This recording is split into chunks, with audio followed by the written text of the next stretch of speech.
আসসালামু আলাইকুম। আয়শাস কিচেনে আপনাদের আরও একবার স্বাগত জানাচ্ছি। ঘরে থাকা একদম বেসিক মশলাগুলো দিয়ে কিভাবে অনেক বেশি সুস্বাদু করে ব্রয়লার মুরগি রান্না করা যায় তারই একটি রেসিপি শেয়ার করছি। আর সেই সাথে পুরো ভিডিও জুড়ে চেষ্টা করেছি মাংস রান্নাটা যেন পারফেক্ট হয়, সেজন্য ছোট ছোট টিপস দিতে। আশা করছি আপনাদের কাছে ভালো লাগবে। এখানে আমি ব্রয়লার মুরগির ফ্রেশ মাংস নিয়েছি 1 কেজি পরিমাণ। এখন মাংসটাকে ম্যারিনেট করার জন্য হাফ চা চামচ হলুদের গুঁড়া, হাফ চা চামচ মরিচের গুঁড়া, হাফ চা চামচ জিরার গুঁড়া, 1 চা চামচ লবণ ও 1 টেবিল চামচ সয়াবিন তেল দিয়ে দিচ্ছি। এখন এই সবগুলো উপকরণকে ভালোভাবে মিশিয়ে 10 থেকে 15 মিনিট রেখে দেব।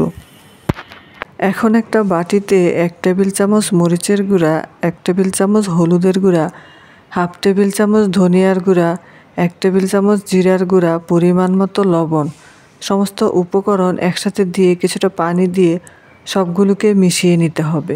এভাবে মশলা আগে থেকে ভিজিয়ে রাখলে ওই মশলা দিয়ে রান্না করলে বাটা মশলার একটা ঘ্রাণ আসে এবং সেই সাথে মশলাটা কষানোর সময় পুড়েও যায় না এবং মাংসের কালারটাও খুব সুন্দর হবে। এখানে আমি 1.25 কাপ তেল নিয়েছি। এর মধ্যে আমি মিডিয়াম টু হাইয়ের মাঝামাঝি রেখে আগে থেকে ম্যারিনেট করে রাখা মাংসটাকে ভেজে নেব। এক্ষেত্রে লো ফ্লেমে কোনোভাবেই মাংসটাকে ভাজা যাবে না, তাহলে মাংস থেকে পানি ছেড়ে দিবে, পরবর্তীতে কিন্তু আর মশলাগুলো ভিতরে ঢুকবে না। মাংসটা আমি হালকা একটু রং ধরলেই নামিয়ে ফেলবো। এই আন্দাজটা যাদের নেই, অর্থাৎ যারা নতুন রাঁধুনি, তারা একদম ঘড়ি ধরে 2 থেকে 2.5 মিনিট করে এক পার্ট ভেজে নেবেন। আর তারপর উল্টে দিয়ে অন্য পার্টও ঠিক একইভাবে 2 থেকে 2.5 মিনিট ভেজে নেবেন। এতে করে আমি যে রংটার কথা বলেছি বা যে লেভেলে ভাজার কথা বলছি সেটা হয়ে যাবে। এর থেকে বেশি সময় নিয়ে এবং কালার করে ভাজতে গেলে মাংসটা অনেক বেশি শক্ত হয়ে যাবে। রান্না করার পর কালারটা দেখতে সুন্দর হলেও ভিতরে যখন কামড় দিবেন দেখবেন সাদা থাকবে আর খেতেও ভালো লাগবে না। 2টা তেজপাতা কেটে নিয়েছি, দিচ্ছি 3টা দারুচিনি, মুখ ফাটিয়ে নেওয়া 3টা এলাচ এবং 4টা লবঙ্গ। আগে যেই তেলে আমি মাংসটা ভেজেছিলাম সেই তেলে গরম মশলাগুলো দিয়ে সেই সাথে হাফ কাপ পেঁয়াজ কুচি দিয়ে ভেজে নিচ্ছি।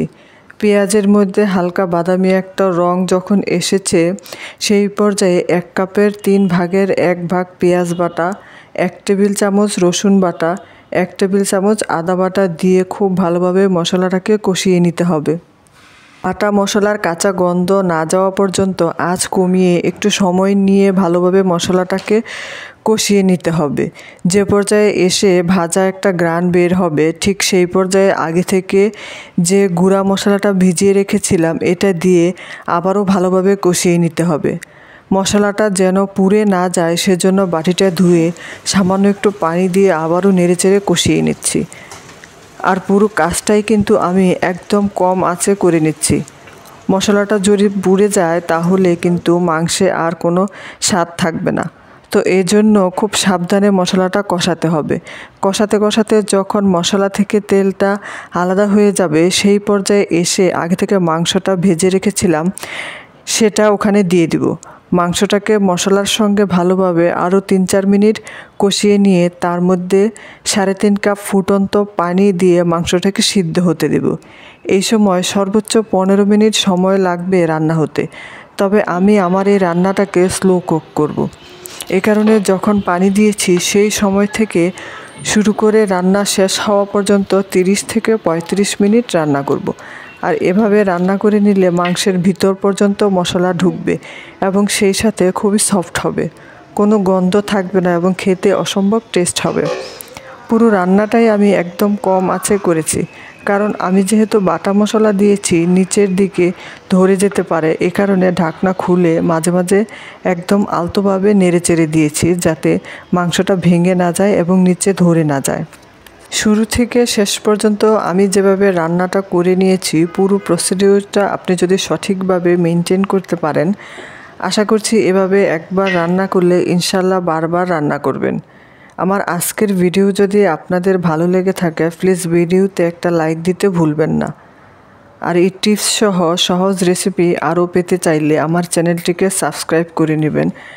আজকের ভিডিও এখানেই শেষ করছি। ভালো থাকবেন সবাই।